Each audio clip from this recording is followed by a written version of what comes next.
नमस्ते। फेसबुक लाइभमा जोडिनुभएका दर्शकहरूलाई स्वागत गर्छु। धेरै समयको अन्तरालपछि यसरी जोडिन पाएको छु।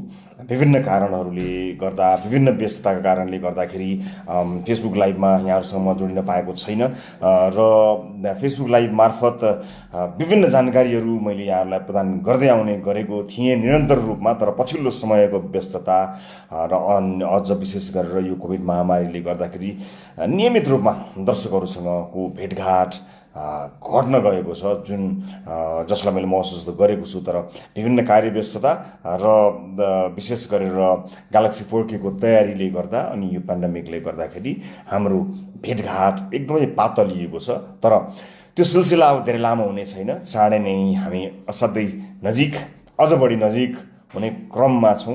विभिन्न तयारीहरूमा हामी छौँ। यदि यो पेन्डेमिक यस्तो नभइदिएको भए, कोभिडको दोस्रो लहर नभएको भए, अहिले तपाईँ हाम्रो भेट ग्यालेक्सी 4K मार्फत सम्भवतः भइ नै सक्ने थियो। तर त्यसले यसलाई अलिकति पर सार्यो। तर अब धेरै पर नसर्ला। सम्भवतः लकडाउन खुकुलो हुने सङ्केतहरू केही देखिएका छन्। यद्यपि तपाईँले आफ्नो होसियारीमा भने काहीँ कतै कमी नराख्नुहोला। म यहाँलाई विनम्रतापूर्वक यो पनि अनुरोध गर्न चाहन्छु। र चाँडै नै भेट हुनेछ। सम्भवतः अर्को हप्ता ग्यालेक्सी 4K बारे विशेष जानकारी यहाँहरू समक्ष प्रस्तुत गर्नेछु। र आज भने म कामका कुराबारे केही जानकारी दिन यहाँहरू समक्ष आएको छु। कार्यक्रम सिधा कुराबाट म अलिकति अलग भइसकेपछि दर्शकहरूसँगको भेटघाटलाई निरन्तरता प्रदान गर्न यो एउटा टेलिभिजनभन्दा पनि मोबाइल प्रविधिबाट तपाईँसँग जोडिने एउटा नयाँ टेक्नोलोजीलाई प्रयोग गरेर जोडिने एउटा अवधारणा बनाएका थियौँ। तर त्यसको ट्रायलमा धेरै समय लाग्यो र कोभिड महामारीमा आम सर्वसाधारण विशेष गरेर विभिन्न नेपाली दाजुभाइ दिदीबहिनीहरूलाई काहीँ न काहीँ मद्दत गर्न सकिन्छ कि भनेर त्यहाँ पनि हामी व्यस्तता भएको कारणले र प्राविधिक धेरै कठिनाइहरूसँग सामना गर्नु परेका कारणले गर्दा यो भेटघाट पनि चाहे जति सहज हुन पाएन। त्यसको लागि क्षमा चाहन्छु। तर अब भने आजबाट कामका कुरा कार्यक्रमको ट्रायल सुरु गर्न गएको छ। ट्रायल भनेको एउटा ट्रायल, एक लेभलको ट्रायल त हामीले गरि नै हाल्यौँ। तर यो पुरै सिजन नै एउटा ट्रायल जस्तै हुनेछ। यो कस्तो हुन्छ, के हुन्छ, कसो हुन्छ भन्ने कुरा यसै भन्न किन पनि सकिन्न भने यस्तो किसिमको काम, यस्तो किसिमको प्रयास पहिला भएको हामीले पाएका छैनौँ। अन्यत्र छ कि थाहा छैन। हाम्रो एकदमै संसारमै नभएको चिज हो यो भन्ने क्लेम त होइन, तर मेरो जानकारीमा आएको छैन, हाम्रो टिमलाई आएको छैन। जुन रेफरेन्सलाई लिएर यसको लागि यस्तो चिज चाहिँदो रहेछ, यो गर्नुपर्ने रहेछ भनेर त्यो रेफरेन्स पाउने प्राविधिक ठाउँहरू हामीले पाउन सकेनौँ। त्यस कारणले ट्रायल गर्दै त्यो एररहरूलाई सल्भ गर्दै गर्नुबाहेक हामीसँग विकल्प थिएन। जसका कारणले हामीले धेरै दर्शकहरूलाई गुमाउनु पनि पर्यो जस्तो लाग्छ। कतिपयले सुरुमा एकदमै धेरै उत्साह देखाउनु भएको थियो, पछि हैत्तेरिका भनेर कति दर्शकहरू रिसाउनु पनि भयो। तर के गर्ने, नयाँ प्रयोग गर्दाखेरि ती सबै चिजहरूलाई सामना गर्नै पर्ने रहेछ। त्यस कारणले ती सम्पूर्ण आलोचनाहरूलाई सहर्ष स्वीकार्दै अझै पनि सम्भावित आलोचनाहरूको प्रतीक्षा पनि गरेको छु मैले। तर भनिहालिन्छ नि, कोसिस निरन्तर गर्नुपर्दछ र यति चाहिँ थाहा छ, कोसिस गर्नेहरू हार्दैनन् भन्ने सुनेको छु। त्यस कारणले यो कोसिसलाई निरन्तरता दिनको निमित्त आजबाट यो कार्यक्रमलाई हामी प्रस्तुत गर्न गइरहेका छौँ। कामका कुरा यसको नाम दिएका छौँ हामीले। कामका कुरा किन हो, के कारणले हो भन्ने कुरा विभिन्न माध्यमबाट मैले यहाँलाई बताइसकेको छु। त्यसमा म धेरै जान चाहन्न। तर यहाँ यो खेल खेल्नका लागि अथवा यो गेममा सहभागी हुनका लागि धेरै कठिनाइहरू आएको देखेर केही कठिनाइहरूबारे जानकारी दिने उद्देश्यले म यहाँ उपस्थित भएको छु। नेपालभित्र कामका कुरा यो डोको एप डाउनलोड गरी खेल्न सकिन्छ। यहाँलाई जानकारी गराउँ, नेपालभित्रका लागि यो 19 रुपियाँ हो। एउटा एपिसोडको 19 रुपियाँ पर्छ। तर यसबाट प्राप्त भएको पैसा यसका सञ्चालकहरूले लिँदैनन्। त्यो सम्पूर्ण ब्याङ्क अकाउन्ट सार्वजनिक गर्ने हामीले योजना बनाएका छौँ। भरे कार्यक्रममा तपाईँले थाहा पाउनुहुनेछ। अर्थात् तपाईँलाई चाहियो भने तपाईँले चाहेको खण्डमा यसको सम्पूर्ण डिटेल प्राप्त गर्न सक्नुहुनेछ। जति पैसा जम्मा भएको हो त्यो पैसा कहाँ गयो, कसलाई दिइयो, के कारणले दिइयो, र विशेष गरेर विपन्न मानिसहरूलाई जसलाई उपचारको आवश्यकता परेको छ, खाद्यान्नको आवश्यकता परेको छ, ग्यास सिद्धिएको छ, दाल चामल सिद्धिएको छ, कोठा भाडा तिर्न पाइएको छैन, स्कुल फी तिर्न पाइएको छैन। यी बाबत यो देशको समस्या त प्रधानमन्त्रीको, मुख्यमन्त्रीको हुँदै होइन नि। जुन आम मान्छेले भोगेका छन् तिनै समस्याहरू हुन्। र त्यो समस्यामा सानो अलिकति प्रयास, एउटा सानो पाइला थप्न सकिन्छ कि भनेर हामीले यो एउटा टेक्नोलोजीसँग जोडिएर गर्न खोजेको प्रयास हो। यसको यो पारदर्शिताका विषयमा मलाई जहाँ भेट्यो त्यही प्रश्न गर्न सक्नुहुनेछ।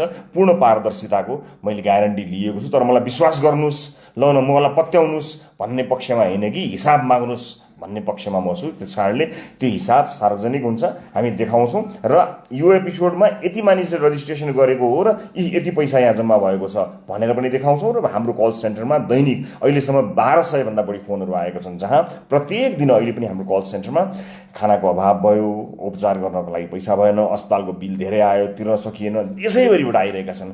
तिनै कुराहरूमा हामीले निरन्तर खर्च गर्दै आएका छौँ र यसलाई निरन्तरता प्रदान गर्छौँ। हामीले सहयोग अपेक्षा नगर्दै पनि सहयोगी मनहरूले गर्नुभएको सहयोगलाई अहिले समन्वय गरिआएका छौँ। तर सधैँ दिएर, सधैँ चन्दा लिएर मात्र यो समस्याको समाधान गर्न सकिन्छ त? पक्कै पनि सकिँदैन हो। त्यसका लागि यो क्विजका माध्यमबाट हामीले समाजमा एउटा प्रयोग गर्न खोजेका हौँ। थाहा छैन सफल हुन्छ अथवा हुँदैन, थाहा छैन, तर उद्देश्य पवित्र छ। पवित्र उद्देश्य बोकेर हिँडेपछि पवित्र उद्देश्य बोक्नेहरूका साथमा भगवान् दाहिना हुन्छन् भन्ने सुनेको छु। त्यही विश्वास र अटुट लिएर यो कार्यक्रम गर्ने साहस गर्दैछौँ हामी। र यो आफैमा एउटा प्रयोग हो। कस्तो हुन्छ के हुन्छ भन्ने कुरा थाहा छैन, तर प्रयोग गर्नका लागि अगाडि बढेका हौँ। सम्भवतः धेरै कुराहरू समाधान भइसकेका छन्, धेरै समस्याहरू बाँकी रहेका केही समस्याहरू समाधान गर्ने कोसिसमा छौँ। अब यसबारे म बताइहालेँ, तपाईँलाई मैले पारदर्शिताका बारेमा बताइहालेँ। र जसको चाहिँ पैसा अनाहकमा खर्च भएको छ त्यो चाहिँ रिक्लेम गर्न मिल्छ, कहीँ जाँदैन, चिन्ता नगर्नु होला, त्यो खेर जाँदैन, त्यसको ग्यारेन्टी छ। त्यो कुनै पनि माध्यमबाट यहाँले इमेल गर्नुभयो अथवा तपाईँसँग जोडिएर त्यो फिर्ता गर्ने गरी अथवा फेरि खेल्न सकिने प्रावधान हामी पक्कै पनि मिलाउँछौँ। यो 19 रुपियाँ लिएर त्यो पैसालाई चाहिँ अवचलन गरौँला भन्ने उद्देश्यले गरिएको काम होइन। त्यसकारणले कतिपय अवस्थामा त आफूसँग भएका चिजलाई पनि प्रयोग गरेर आफूसँग भएको कुरालाई पनि राखेर आफ्नो पकेटबाट पनि राखेर पनि हामी समाजमा आफूले सकेको योगदान दिँदै आएका छौँ। यसको बारेमा आम दर्शक महानुभावहरू जानकार नै हुनुहुन्छ, त्यसकारणले आशंका हुनसक्छ, तर त्यसका लागि प्रश्न गर्नुहोला। हामी त्यसलाई सम्पूर्ण रूपमा जवाफदेही भएर जवाफ दिनेछौँ। यो जानकारी गराएँ। अब नेपालभित्र 19 रुपियाँ पर एपिसोड हो। तपाईँले पैसा तिरिसकेपछि त्यो एपिसोड खेल्नु पर्ने हुन्छ, नत्र त्यो खेर जान्छ। यदि नखेल्ने हो भने नतिर्नु होला, सुरु नगर्नु होला। खेल्न समय भएपछि मात्र तपाईँले तिर्नु होला। तपाईँले आज तिर्नुभयो, सिनेमाको हलको टिकट काटे जस्तै हो। जस्तो सिनेमा हलको टिकट काटेपछि हलमा गएर सिनेमा हेरिएन भने मैले हिजोको टिकट काटेको थिएँ, आज पाइयो, हेर्न पाऊँ भन्ने नभए जस्तै त्यस्तो हो। भोलि विकसित हुँदै जाँदा यसलाई अझ राम्रो बनाउन सकिएछ, त्यो पनि गर्न सकिएछ। त्यो ब्याङ्किङ गराएर एकचोटि तिरेको पैसाले जहिले खेल्न पाउने पनि बनाउन सकिएछ भने त्यस्तो कोसिस त हामी गरि नै रहनेछौँ। अब यदि कार्डमा अथवा मोबाइल ब्याङ्किङ प्रयोग नगर्नेहरूका हकमा के होला भन्ने पनि प्रश्न आएको छ। त्यस्तो पनि एउटा प्रावधान छ। एसएमएस मार्फत पनि गर्न सकिन्छ। 4वटा एसएमएसले 20वटा कोइन दिँदो रहेछ। एउटा 4वटा एसएमएसले 20वटा कोइन दिनेपछि 5 रुपियाँ एउटा एसएमएसको भने लगभग 20 रुपियाँ। फेरि त्यहाँ चार्जेसहरू पनि हुनसक्छ, त्यो तपाईँकोमा पर्न पनि सक्छ। त्यो हेर्नु होला, 2-4 रुपियाँको तलमाथि चाहिँ पर्न सक्ने हुन्छ एसएमएसका माध्यमबाट गर्दा। तर त्यहाँ मोर भन्ने अप्सनमा जानुभयो भने त्यहाँ तपाईँले देख्न सक्नुहुनेछ, त्यहाँ एसएमएसका माध्यमबाट पनि तपाईँले कोइन प्राप्त गर्न सक्नुहुनेछ। 20वटा कोइन प्राप्त गर्दा 4वटा एसएमएस गर्नुपर्छ। करिब 5 रुपियाँका हिसाबले 20 रुपियाँ समथिङ त्यसलाई लाग्ने, त्यो सर्भिस प्रोभाइडर गर्ने त्यो थर्ड पार्टी भएको हुनाले त्यसले लिने चार्ज चाहिँ तपाईँले अग्री गर्नुभयो भने मात्र लिनुपर्छ होला। त्यसको लागि पनि तपाईँलाई एउटा प्रावधान राखिएको छ। अब नेपाल बाहिर विशेष गरेर भारतका इन्डियन ब्याङ्क र international bank, wallet pay, phone pay, Google pay जस्ता पेमेन्ट गेटवेहरूलाई समावेश गर्ने प्रयास गरिएको छ भारतको हकमा र अन्य देशहरूको हकमा। इन्टरनेसनल ब्याङ्कहरू केही डेबिट क्रेडिट कार्डहरूको पनि व्यवस्था छ। असाध्यै धेरै एकदमै टप लेभलमा यो चाहिँ एकदमै सही छ, 100% भन्ने पक्षमा हामी छैनौँ। केही कोसिसहरू हुँदैछ, त्यस कारणले सुरुवाती दिनहरूमा कतिपय दर्शकहरूलाई हामीले गुमाउनु पर्ने पनि हुन सक्ला, तर कोसिस भइरहेको छ। मोर पेमेन्ट गेटवेजहरूलाई एड गर्न, बढीभन्दा बढी पेमेन्ट गेटवेलाई एड गर्ने कोसिस जारी छ। त्यस कारणले त्यसको लागि हामी कोसिसमा छौँ।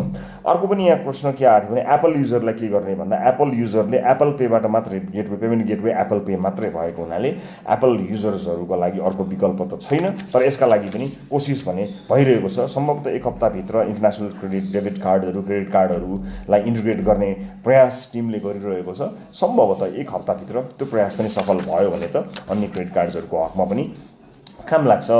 त्यसगरी जसले चाहिँ रजिस्ट्रेसन गरिसक्नु भएको छ उहाँहरूले होम पेजमा जानु होला। त्यहाँ गएर चाहिँ प्लेको अप्सन होम पेजमा आउँछ। कार्यक्रम सुरु भएपछि प्ले थिच्नु भएको हुन्छ। सुरु हुनुभन्दा अगाडि 4-5 मिनट अगाडि चाहिँ च्याट गर्ने सिस्टम छ, त्यो तपाईँले प्ले गर्नुभएको हुन्छ र प्ले गर्ने बेलामा अड्किन्छ। धेरैलाई समस्या यो छ, यो ध्यान दिएर सुन्नुपर्ने छ। त्यो प्ले गर्ने बेलामा ठ्याक्कै अड्किन्छ, घुमिरहन्छ, त्यो निलो स्क्रिन मात्र देखिरहन्छ अनि एउटा एरर म्यासेज उप्स भनेर एउटा कुनै एरर म्यासेज आउँछ। त्यस्तो अवस्थामा ब्याक गरेर फेरि जान पनि सकिन्छ। अनि ठ्याक्कै प्ले हुने बेलामा काम त्यो प्ले नभएर फेरि रजिस्टर गर भनेर आउँछ। जबकि रजिस्ट्रेसन गरिसकेको छ, रजिस्टर गरिसकेको छ, फेरि रजिस्टर भनेर आइदिन्छ। अनि रजिस्टर गर्यो, त्यसपछि नेक्स्ट भन्ने बटन नै थिचिँदैन। यो समस्या एकदमै धेरै आएको देखेका छौँ, एकदमै धेरै छ। यस्तो अवस्थामा सिम्पली लगआउट गरेर फेरि लगइन गर्नुभयो भने, मैले पनि त्यो समस्या भोगेको हुनाले मैले बारम्बार हाम्रो टेक्निकल टिमलाई भनेको छु, यसलाई चुस्त पार्ने कोसिस त भइ नै हाल्छ। भनिहाल्ने एउटा नयाँ प्रयोग भयो, सीमित स्रोत साधनका बीच गरिएको। यसमा एकदमै धेरै यो पैसा कमाउने उद्देश्यले असाध्यै पैसा खर्च गराएर यसलाई चाहिँ एउटा जुवाको रूपमा सञ्चालन गर्ने, कसैले भरको पैसा खर्च गराएर एकदम जसले जे भन्यो ठ्याक्कै हुने सरर चल्ने बनाउनै नसकिने त होइन। तर सीमित स्रोत साधन बीच एउटा पवित्र उद्देश्यका साथ गरिएको हुनाले केही दुःख सुख, यसले दिने केही दुःख, यसमा भएका केही झन्झटहरूलाई सामना गर्न सकियो र यसलाई चलाउन सकियो र ठिकै सहभागीहरूबाट गर्न सकियो भने यो ट्रायल सफल हुन्थ्यो। त्यसपछि यसको अवधारणाबाट गर्न सकिने कुराहरू धेरै छन् जुन यो समाजका लागि लाभदायक हुन्छन् भनेर लागेको हुनाले यसबाट पाउनुभएको सम्पूर्ण झन्झटको लागि एकचोटि मलाई मजाले गाली गरिदिनु होला र फेरि एकचोटि लगआउट गरेर लगइन गरिदिनु होला। अधिकांश केसमा यति भए चल्छ, सिम्पल छ। लगआउट गरिदिने र त्यसपछि लगआउट गरिसकेपछि फेरि लगइन गर्दाखेरि अधिकांश केसमा त्यो लगइन एकचोटि लगआउट गरेर लगइन गरिसकेपछि हुन्छ। मैले यो महसुस गरेको छु। धेरैले गर्नुभएको प्रश्न, धेरैले सोध्नुभएको कुरा यो छ। त्यसकारणले यसलाई मैले फेरि पनि बताउँछु। तपाईँले महसुस गर्नुभएको, तपाईँले देख्नुभएको यो समस्या र मैले पनि प्लेयरको रूपमा, सञ्चालकको रूपमा होइन, प्लेयरको रूपमा देखेको एउटा समस्या म फेरि पनि बताउँछु तपाईँलाई। खेल्ने ठ्याक्क बेला भएको हुन्छ, समय आउँछ, 8 बज्नुभन्दा 2-4 मिनट अगाडि बस्यो, प्ले थिच्यो, त्यो निलो घुमिरहन्छ अनि स्क्रिनमा केही पनि आउँदैन। त्यसपछि एरर भनेर म्यासेज आउँछ। एरर भन्ने म्यासेज आइसकेपछि त्यो एरर त बल्ल ब्याकस्याक थिचेर यताउता गरेर आइपुग्यो अनि प्ले भएको ठाउँ, अहिलेसम्म प्ले देखेको ठाउँमा रजिस्टर भन्छ। भर्खरै रजिस्टर गरिसकेको छ, पैसा तिरिसकेको छ, फेरि रजिस्टर आउँछ। यस्तो अवस्थामा के गर्ने भन्ने धेरैले समस्या भोग्नु भएको छ। त्यस्तो अवस्थामा मोर भन्ने अप्सन छ दाहिनेपट्टि, त्यो मोर भन्नेमा जाने। सबभन्दा पहिला मलाई गाली गर्ने, त्यो पनि एउटा काम लाग्दो रहेछ। हाम्रो चाहिँ एउटा यो नेपाली ट्रिक हुन्छ नि, कहिलेकाहीँ त्यो कुनै सामानहरू ढ्याङ हानेपछि काम लागे जस्तै मलाई गाली गरेपछि पनि धेरै काम हुन्छ यहाँ फेरि। त्यस कारणले एकचोटि मजाले मलाई गाली गर्ने, त्यसपछि मोरमा जाने। मोरमा गइसकेपछि तपाईँले लगआउट गर्ने अनि फेरि एकचोटि समय भयो भने लगआउट गर्ने टाइमलाई फेरि एकचोटि मलाई गाली गर्ने अनि फेरि लगइन गर्ने। लगइन गरिसकेपछि मजाले चल्छ। यो मेरो अनुभव हो। खैर यस्तो पनि छ, मैले भनिहालेँ यो असाध्यै हामीले एकदम लिमिटेड रिसोर्सेसमा ट्रायल गरेको चिज भएको हुनाले यो एकदमै 100% प्रोफेसनल, एकदमै चुस्त दुरुस्त यो चाहिँ नि प्लेटफर्म हो भन्ने दाबी म गर्दिनँ। तर हुन्छ, यदि यो ट्रायल, यो होल सिजन राम्रोसँग हामीले सञ्चालन गर्न सक्यो भने I think it will work. मलाई विश्वास छ। एउटा कोसिस हो, ट्रायल हो। भएन छ भने के गर्ने भन्ने प्रश्न पनि आउला। भएन छ भने फेरि पनि गरिरहने, कोसिस निरन्तर गरिरहने। यो एउटा राम्रो अवधारणा भएको हुनाले मैले यो यहाँलाई जानकारी गराएँ। र अब हामीले यो बारेमा, यो खेलका बारेमा आज अरू थप जानकारी त कार्यक्रममा नै म दिइरहँला। धेरै जस्तोको चाहिँ यही समस्या आएको छ। अर्को कुरा, यो पेमेन्ट गेटवेहरू जति पनि छन्, जसले पेमेन्ट गराउँछन्, नेपालमा रहेका ई सेवा खल्ती लगायतका जति पनि तपाईँले देख्नुभएको छ, फोन पे, आइएमई पे जति पनि छन्, ती पेमेन्ट गेटवेहरूका समस्याको गाली पनि कतै त्यसको दोष पनि हामीले लिइरहेका त छैनौँ। त्यो पनि फेरि हेर्नुपर्ने छ। यद्यपि हाम्रो गाली पनि उहाँहरूले खानु हुँदैन, त्यो पनि गलत हो। त्यस कारणले यसलाई पनि अलिकति बुझ्ने कोसिस पनि गर्नु होला कि कतै कहिलेकाहीँ के हुन्छ भने कुनै पेमेन्ट गेटवे आफैमा पनि समस्या हुन्छ। यो गेममा मात्र होइन, तपाईँले कयौँ बिल पे गर्दाखेरि केही धेरै पटक भएको तपाईँले पनि थाहा पाउनु भएको छ होला, मैले पनि केही महसुस गरेको छु। कहिलेकाहीँ ब्याङ्कमा गएर भनेर मेरो चाहिँ 2 चोटि पैसा काटियो किन हो भन्नुपर्ने अवस्था आएको छ। त्यो विडम्बना यसमा पनि कायमै छ, मतलब त्यो नियमित विडम्बना हो। हाम्रो पेमेन्ट गेटवेहरू, हाम्रो कमर्स अलिकति 100% प्रोफेसनल नभइसकेको पीडा यो गेमले पनि पाएको छ। त्यो भाग चाहिँ सबैले भाग लागेको हुनाले त्यो चाहिँ हामीलाई पनि छ। त्यस कारणले त्यसमा पनि तपाईँहरू सचेत भइदिनु होला। यद्यपि पेमेन्ट गेटवेहरूको दोष हाम्रोभन्दा कम छ, धेरै छैन, उहाँहरूको कारणले चाहिँ एकदमै कम हुनसक्छ। त्यस कारणले हाम्रा कमजोरीहरूको दोष म ती तमाम पेमेन्ट गेटवेहरूलाई दिन चाहन्न, तर उहाँहरूको भागको दोष चाहिँ उहाँहरूले लिनुपर्छ र उहाँहरूले आफ्नो सेवामा केही न केही सुधार गर्नुहुनेछ भन्ने कुरामा पनि म उत्तिकै विश्वस्त छु। अब जनरली सोधिएका प्रश्नहरू यिनै हुन् हामीलाई आएको, कसरी खेल्ने अलिअलि चाहिँ यसो चल्न पनि गर्नुपर्छ। हामी कहिलेकाहीँ अलिकति यसो बुझ्नुपर्छ। कहिलेकाहीँ यो नयाँ जेनेरेसनका भाइ बहिनीहरू, हाम्रा छोराछोरीहरू हामीभन्दा धेरै स्मार्ट हुन्छन्। कहिलेकाहीँ उनीहरूले सिम्पली पनि यस्ता कुराहरू याद गर्न सक्छन्। सबै मान्छेहरू टेक साबी भनिन्छ नि, असाध्यै टेक्नोलोजीसँग नजिक भएका मान्छे त हुँदैनन्, तर जो छन् उनीहरूलाई यसो सोध्यो भने सामान्य यसो भनौँ भने चाहिँ रिस्टार्ट गर्दा कयौँ प्रब्लमहरू सल्भ हुन्छ भने जस्तै लगआउट गरेर रिलगिन गर्दा मैले चाहिँ असाध्यै धेरै ठिक पाएको छु। र कार्यक्रममा पहिलो प्रश्नको सामना नगरुन्जेल तपाईँको पैसा जाँदैन। अगाडि म केही समय आज अलि लामो बोलिदिन्छु तपाईँहरूको लागि। खेरि मैले गेममा खेलिरहेको हेर्दाखेरि तपाईँको फोनमा नखुल्यो भने तपाईँले मलाई हेर्न पाउनुहुन्न। त्यस कारणले अहिले मैले भनेको कुरालाई नै आधार मानेर तपाईँले क्विज सुरु गर्नुपर्ने हुन्छ। 5-7 मिनट त म बोल्छु नै बोल्छु पहिलो प्रश्न सोध्नुभन्दा अगाडि। यसै पनि बोल्न नपाएको लामो समय भएको मान्छे 2-4 मिनट अझ थपेरै बोल्नुहोला। त्यो समय तपाईँले भरपुर सदुपयोग गर्नुहोला। त्यो बिचमा समस्या समाधान गर्ने कोसिस गर्नुहोला। लगआउट गरेर फेरि लगइन गर्ने, जसले कोइन लिइसक्नु भएको छ, जो चाहिँ रजिस्टर गरिसक्नु भएको छ उहाँहरूको हकमा त्यो चाहिँ असाध्यै रामबाण जस्तो मैले पाएको छु। मेरो अनुभव यो, म पनि तपाईँहरू आम सर्वसाधारणहरू जस्तै एकदमै टेक्नोलोजीमा अत्यन्तै धेरै जान्ने अथवा धेरै बुझेको मान्छे त होइन, तर जति आम मानिसहरूको चाहिँ टेक्नोलोजीप्रति जति ज्ञान छ त्यही एभरेजभन्दा पनि तलको ज्ञान भएको मान्छे हो म। त्यही गर्दा पनि मैले फिगर आउट गर्दै गएँ, यसो गरे हुन्छ कि उसो गरे हुन्छ कि भनेर गर्दाखेरि त्यस्तो हुन गयो। तर यी सबै एक्सक्युजहरू बनाउनु जायज होइन। एउटा प्लेटफर्म बनाइसकेपछि 100% त्यसलाई चाहिँ काम गर्न सक्ने प्लेटफर्मको रूपमा त्यसलाई विकास गर्नुपर्छ, जरुर हो। तर यसभन्दा अगाडि हामीले कहिले पनि कसैले यस्तो गेम गरेको देखेका छैनौँ। सिक्नका लागि कसैले गरेको देख्न पाए हुन्थ्यो, त्यो देख्न पाएको भए, सोध्न पाएको भए हुन्थ्यो। त्यस्तो भएको नदेखेका कारणले आफैले सिक्दै हेर्दै कमेन्टहरू लिँदै गराउनु परेको हुनाले समय पनि असाध्यै लामो लाग्यो। खैर, अब योभन्दा बढी समय तपाईँहरूको म लिन चाहन्न, किनभने धेरै बोलेर भन्दा पनि महत्त्वपूर्ण कुराहरू बोलेर तपाईँको चाहिँ समस्या समाधान गरौँ भन्ने म सोचमा छु। र टाइमिङको कुरा आइरहेको छ। कहिलेकाहीँ के हुन्छ भने त्यो प्रश्न आउँदाखेरि 30 सेकेन्डको समय हुन्छ। त्यो 30 सेकेन्डको समय भनेको लाइफ लाइन छ भने युज गर्ने समय पनि त्यही नै हो। त्यस कारणले त्यो 30 सेकेन्डलाई फरक खेर नफाल्नु होला। अनि त्यो प्रश्नको जवाफ दिएपछि एकचोटि सेलेक्ट गरेपछि फेरि सेलेक्ट गर्नुपर्छ, अनि आवाज तपाईँको लक हुन्छ।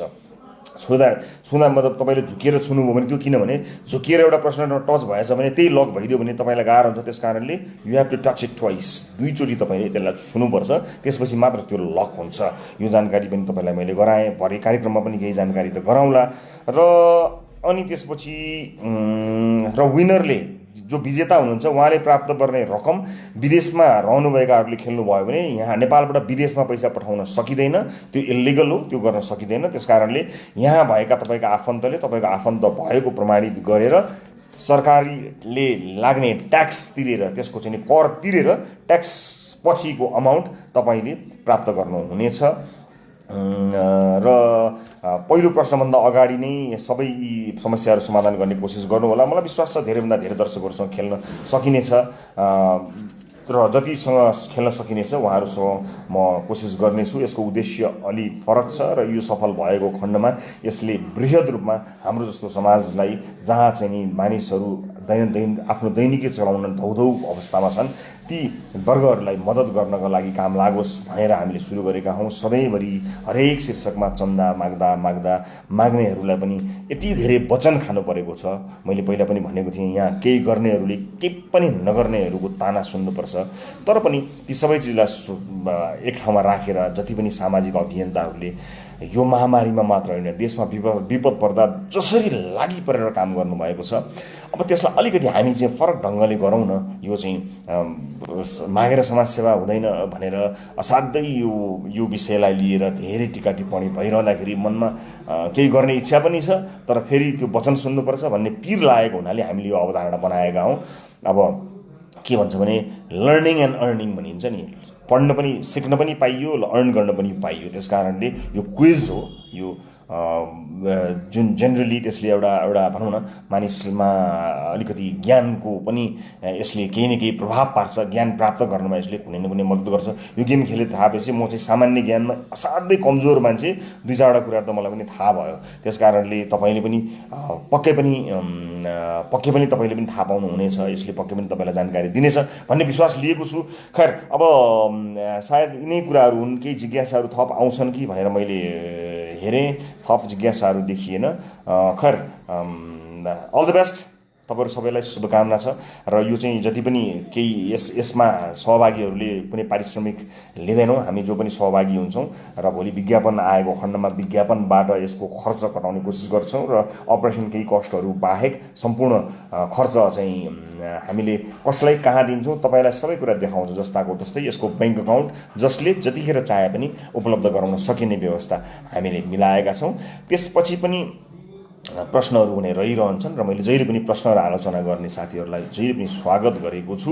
त्यस्ता प्रश्नहरू भएका साथीहरूले मलाई सम्पर्क जहिले पनि गर्न सक्नुहुनेछ। कुनै पनि प्रश्नहरू उठेका खण्डमा त्यसको जवाफ दिनका लागि जवाफदेही हुने प्रतिबद्धता मैले जहिले पनि सधैँभरि गर्दै आएको छु। त्यसको निरन्तरता यस कार्यक्रममा पनि छ। गुड लक, यति नै भन्न चाहन्छु। र जति पनि देश विदेशमा रहेर अहिले यो फेसबुक लाइभ हेर्नुभएका साथीहरू हुनुहुन्छ उहाँहरूलाई धेरै धेरै धन्यवाद। आज राति 8 बजे सुरुवात गर्नेछौँ आजबाट, आइतबार। आज यदि सफल भएको खण्डमा यदि कुनै प्राविधिक त्रुटि आएर निरन्तरता दिन सकिएनछ भने त्यो जानकारीमा जस्ताको तस्तै दर्शकहरूलाई गराउनेछु। यदि होइन भने यसलाई निरन्तरता प्रदान गर्नको निमित्त प्रत्येक आइतबार, मङ्गलबार र बिहिबार तपाईँ हाम्रो भेट हुने गर्थ्यो नि, हो त्यो दिन 8 बजे तपाईँसँग केही समयका लागि कामका कुरा मार्फत भेटघाट गर्दैछु। ग्यालेक्सी 4K बारे विशेष जानकारी 1 हप्ताको लगभग समयभित्र हामी दिने तयारीमा छौँ। त्यसको प्रतीक्षा गर्नुहोला। अहिले फेसबुक लाइभमा जोडिनुभएका सम्पूर्ण दर्शकहरूसँग म बिदा माग्छु। Good lock. आज बेलुका सम्भव भएसम्म यो विभिन्न समस्याहरूलाई चिरेर रजिस्ट्रेसन मार्फत गेम खेल्न सफल हुन सक्नुहुने दर्शकहरूसँग भेटघाट गर्नेछु। डोको एप्लिकेसन डाउनलोड गरी तपाईँ यो खेलमा सहभागी हुन सक्नुहुनेछ। आउनुहोस्, यो गेम यस्तो गेम जहाँ कसैले पनि नहारोस् भन्ने हाम्रो अभिप्राय छ। अहिलेलाई बिदा।